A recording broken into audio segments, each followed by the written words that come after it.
DA news plus के हमारे खास कार्यक्रम चर्चा है में आप सभी का स्वागत है। मैं बलबीर भारज आज आपको बताने जा रहा हूं उन बड़ी खबरों के बारे में जो लोगों के बीच आज चर्चा का मुद्दा बनी हुई है। आज चर्चा में सबसे पहले हम जिस मुद्दे पर बात करेंगे वह है सुप्रीम कोर्ट द्वारा मुफ्त राशन पर आई सख्त टिप्पणी को लेकर है।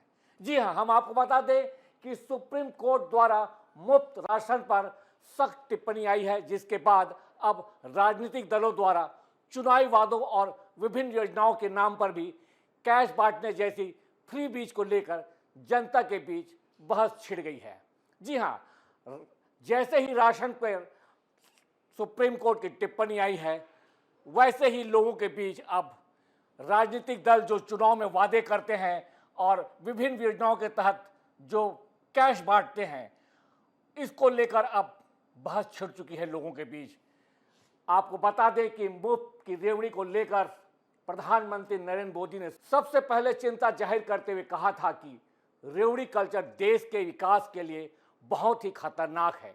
हमें मिलकर इस सोच को हराना होगा, इस कल्चर को राजनीति से हटाना होगा।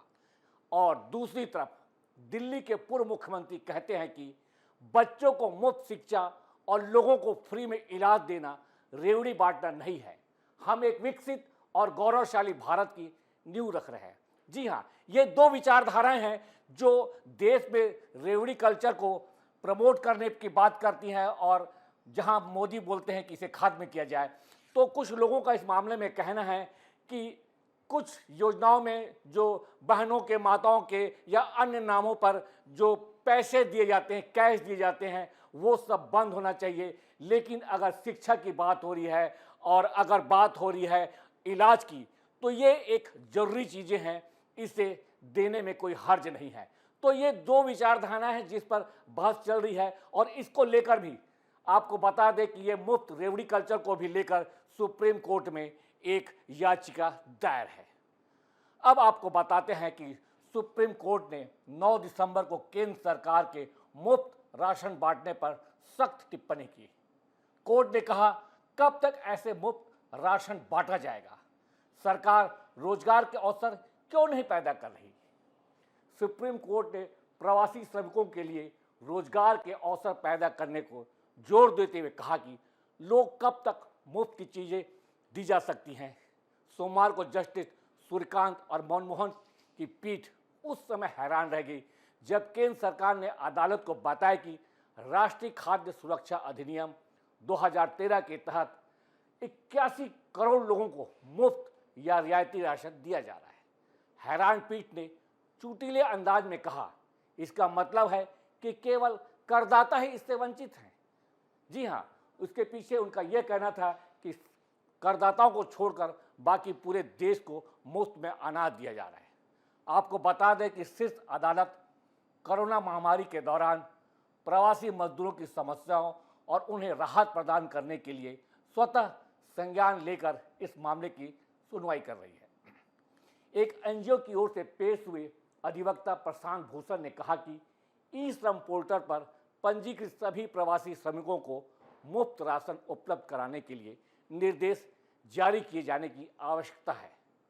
इस पर पीठ ने कहा, कब तक मुफ्त चीज़ें दी जा सकती हैं? हम इन प्रवासी श्रमिकों के लिए रोजगार के अवसर और क्षमता निर्माण पर क्यों नहीं काम करते? इस पर प्रशांत भूषण ने कहा कि कोर्ट ने नवीनतम आदेश में कहा है कि यदि किसी के पास राशन कार्ड नहीं है और अगर वह ई श्रम पोर्टल पर रजिस्टर्ड है, तो उससे भी केंद्र सरकार द्वारा मुफ्त राशन दिया जाएगा। जानिए पूरा मामला क्या है। जी हाँ, यह पूरा मामला राशन कार्ड से जुड़ा है। एक एनजीओ की ओर से पेश हुए वकील प्रशांत भूषण ने मांग की है कि ई श्रम पोर्टल पर रजिस्टर्ड सभी प्रवासी श्रमिकों को मुफ्त राशन प्रदान करने के निर्देश जारी किए जाए। याचिकाकर्ता के वकील भूषण ने कहा कि यदि जनगणना 2021 में की गई होती तो प्रवासी श्रमिकों की संख्या में वृद्धि होती, क्योंकि केंद्र वर्तमान में 2011 की जनगणना के आंकड़ों पर निर्भर है। इस पर पीठ ने कहा, हमें केंद्र और राज्यों के बीच विभाजन नहीं करना चाहिए, अन्यथा यह बहुत ही मुश्किल होगा। केंद्र की ओर से पेश सॉलिसिटर जनरल तुषार मेहता ने कहा कि मुफ्त राशन की योजना कोविड के समय से है। उस समय इस अदालत ने प्रवासी श्रमिकों के सामने आने वाले संकट को देखते हुए उन्हें राहत प्रदान करने के लिए कामोबेश दैनिक आधार पर यह आदेश पारित किए थे, लेकिन सरकार 2013 के अधिनियम से बंधी हुई है और वैधानिक योजना से आगे नहीं जा सकती। इस मामले पर अगली सुनवाई अब 8 जनवरी को होगी। अब आपको बता दें कि राजनीतिक के दलों द्वारा चुनाव के पहले मुफ्त की योजनाओं के वादों पर भी पिछले कुछ महीनों से सुनवाई चल रही है। जी हां, चुनावी वादों को लेकर एक याचिकाकर्ता ने याचिका लगाई है कि मुफ्त के जो फ्री बीज है उन्हें बंद किया जाना चाहिए और इस पर सुनवाई चल रही है। तत्कालीन CJI DY Chandrachud, justice JB पारदीवाल और जस्टिस मनोज मिश्रा की बेंच ने केंद्र सरकार और चुनाव आयोग को नोटिस जारी किया है। इस मामले में कर्नाटक के शशांक J श्रीधर ने याचिका में चुनाव के दौरान राजनीतिक दलों द्वारा किए गए मुफ्त योजनाओं के वादे को रिश्वत घोषित करने की मांग की है। सुप्रीम कोर्ट से यह भी मांग की गई है कि चुनाव आयोग ऐसी योजनाओं पर फौरन रोक लगाए। एक कानून के अनुसार मुफ्त योजनाएं और कैश देने के वादे जनप्रतिनिधित्व अधिनियम 1951 के तहत रिश्वत देकर वोट देने के लिए प्रेरित करने की एक भ्रष्ट प्रथा है। जी हाँ, यह एक कानून है। याचिकाकर्ता ने कहा कि राजनीतिक दल ऐसी योजनाओं को कैसा पूरा करेंगे यह नहीं बताते। इससे सरकारी खजाने पर बेहिसाब बोझ पड़ रहा है। यह वोटर्स और संविधान के साथ धोखाधड़ी है, इसलिए इस पर रोक के लिए तत्काल और प्रभावी कार्रवाई करनी चाहिए। उधर सुप्रीम कोर्ट में सुनवाई के दौरान 11 अगस्त को चुनाव आयोग ने कहा था कि फ्री बीज पर पार्टियां क्या पॉलिसी अपनाती हैं उसे रेगुलेट करना चुनाव आयोग के अधिकार में नहीं है। चुनाव से पहले फ्री बीज का वादा करना या चुनाव के बाद उसे देना राजनीतिक पार्टियों का नीतिगत फैसला होता है। इस बारे में नियम बनाए बिना कोई कार्रवाई करना चुनाव आयोग की शक्तियों का दुरुपयोग करना होगा। उन्होंने कोर्ट से कहा कि कोर्ट ही तय करे कि फ्री स्कीम क्या है और क्या नहीं है, इसके बाद हम इसे लागू करेंगे। तो जी हाँ, देश में इस वक्त जैसे ही सुप्रीम कोर्ट की टिप्पणी आई मुफ्त राशन को लेकर, वैसे ही इस मुद्दे पर भी चर्चा शुरू हो गई कि राजनीतिक पार्टियां चुनाव के दौरान जो फ्री बीज की घोषणा करती हैं, जो रेवड़ी बांटने की घोषणा करती हैं, उस पर रोक लगाई जाए, क्योंकि 1951 के जनप्रतिनिधित्व कानून में इस तरह का एक नियम बना है कि अगर ऐसा कुछ होता है तो उसे रिश्वत देने के समान समझा जाए। तो इसे लेकर भी अब देश में एक बड़ी बहस छिड़ चुकी है।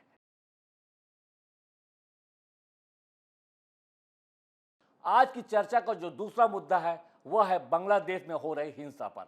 जी हां, बांग्लादेश में रोजाना ही हिंसा हो रही है और हिंसा की रोजाना ही अलग अलग तस्वीरें सामने आ रही है।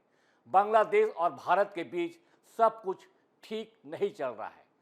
दोनों तरफ से तीखे बयान और प्रदर्शनों का दौर जारी है।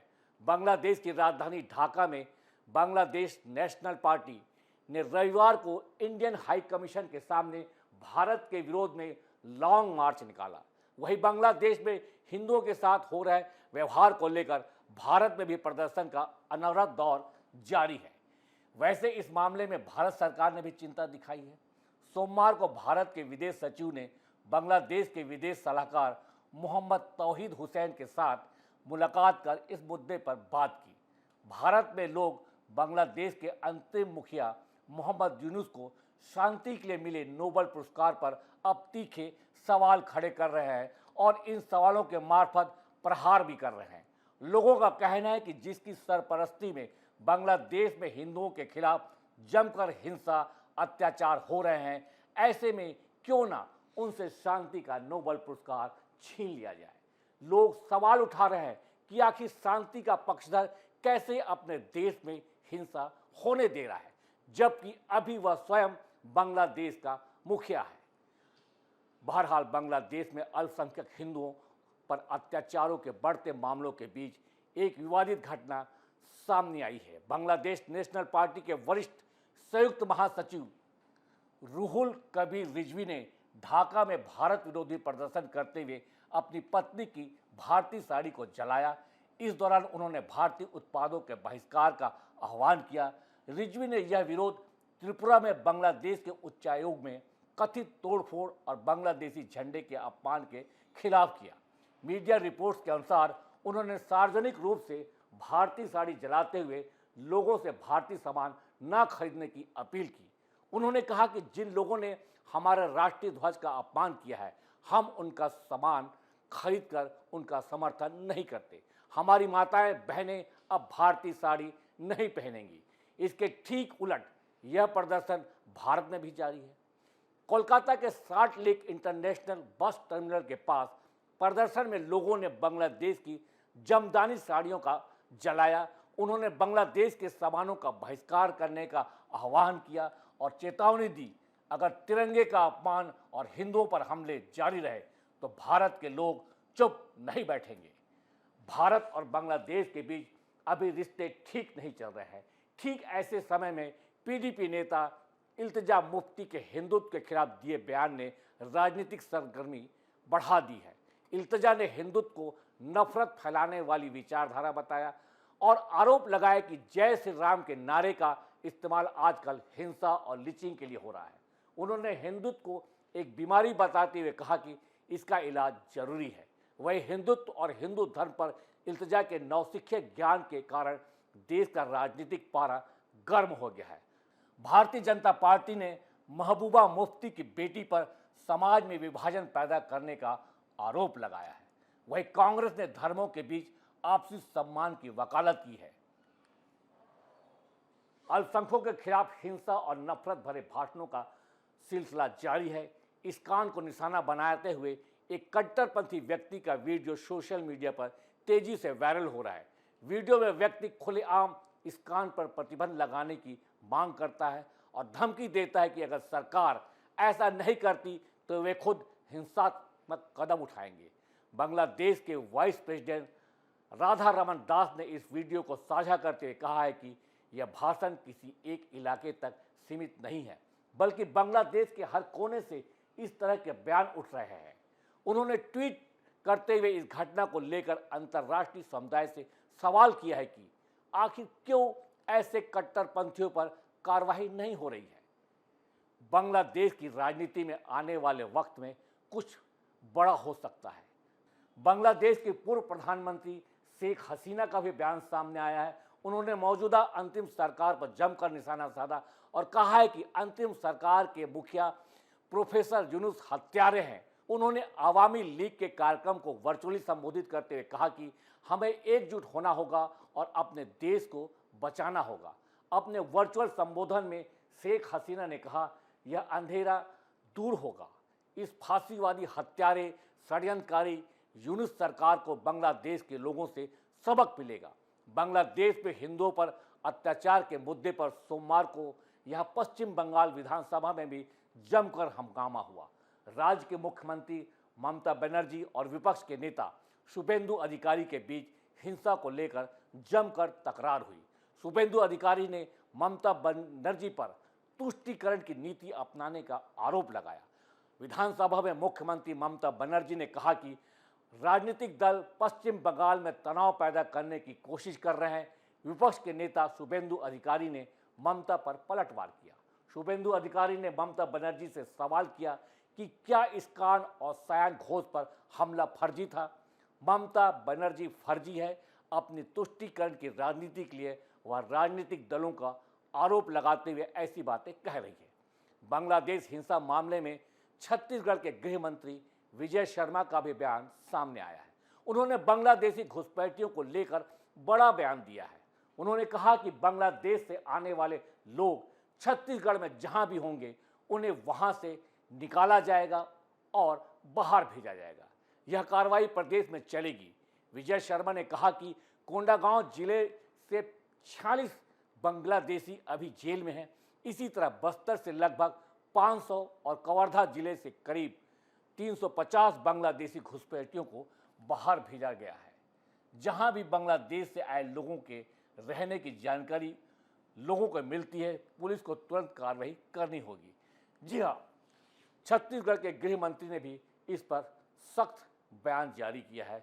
आपको बता दें कि छत्तीसगढ़ के गृह मंत्री के द्वारा दिए गए बयान के साथ ही पूरे देश में बांग्लादेश के खिलाफ प्रदर्शन हो रहे हैं। लोग जगह जगहों पर बांग्लादेश में हिंदुओं के खिलाफ हो रहे हिंसा पर अपना आक्रोश व्यक्त किया है। लोग प्रदर्शन कर रहे हैं और अपने अपने जिलों के प्रशासन के मार्फत देश के प्रधानमंत्री, राष्ट्रपति को ज्ञापन सौंप रहे हैं कि बांग्लादेश को सख्त वार्निंग दी जाए और उसके खिलाफ सख्त कार्रवाई की जाए कि बांग्लादेश में हिंदुओं के खिलाफ हो रहा है अत्याचार और हिंसा को वहाँ की सरकार रोके, वहाँ की अंतिम सरकार रोके। देश के साथ ही विदेशों से भी ऐसे ही समाचार मिल रहे हैं कि बहुत सारे देश बांग्लादेश में हिंदुओं के खिलाफ हो रहे हिंसा को लेकर चिंतित है। उन्होंने अपने अपने तरीके से बांग्लादेश सरकार को इस मामले में कार्रवाई करने के दिशा निर्देश दिए हैं। कुछ लोगों का कहना है कि अगर बांग्लादेश सरकार इस सब पर कठोरता से काबू नहीं पा पाएगी तो हालात इतने ज़्यादा बिगड़ जाएंगे कि भारत को शायद कोई सख्त कदम उठाने पर मजबूर ना होना पड़े।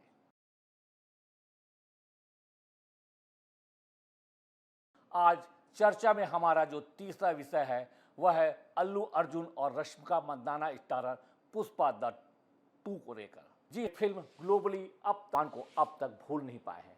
वह आए दिन पुष्पा और उसके सहयोगियों के खिलाफ अभियान छेड़ता रहता है।